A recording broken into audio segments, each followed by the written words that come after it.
It's December, and we're going to talk alfalfa on our Alfalfa Ask the Expert program. Jerry Clark, Chippewa County agricultural agent who does a lot of work with forages in his job as a Chippewa County extension agent.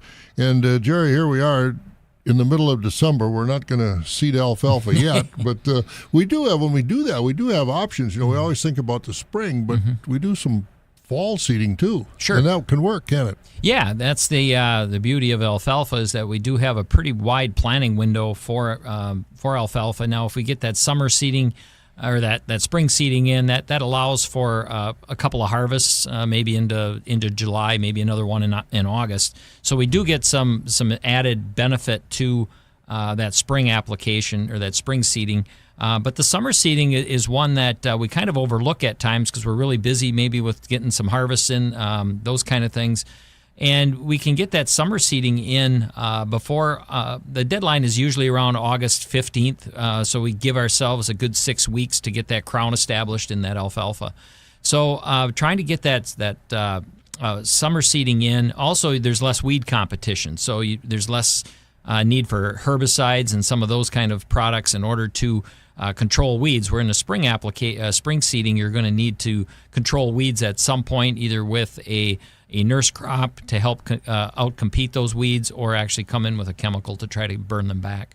And over the years, nurse crop with oats seeding our alfalfa, but with the new genetics, what's the recommendation now as far as some of these nurse crops or other helpers, so to speak, that alfalfa used to need? Right, because of the high need for protein in these herds that are high producing dairy herds, direct seeding has become much more popular.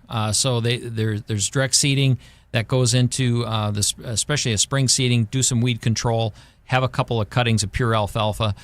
There are still some out there that are seeding oats. They still need the straw. Maybe they let it go to grain. We always see a little reduction in yield because of the competition with that field.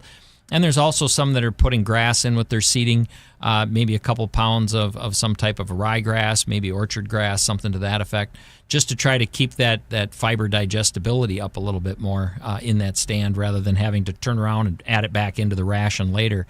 So there's a lot of options out there. The bottom line is to have enough seed out there that will provide that stand. And remember, you're going to have that stand for 3 to 4 years. And we talked about lime a week ago.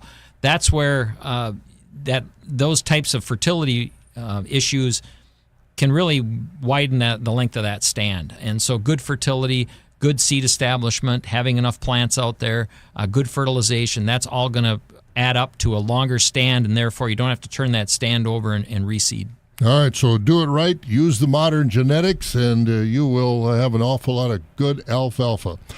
And that's Jerry Clark again on our Ask the Expert program as we take a look at raising alfalfa, when to seed, how much to seed, on our Alfalfa Ask the Expert program.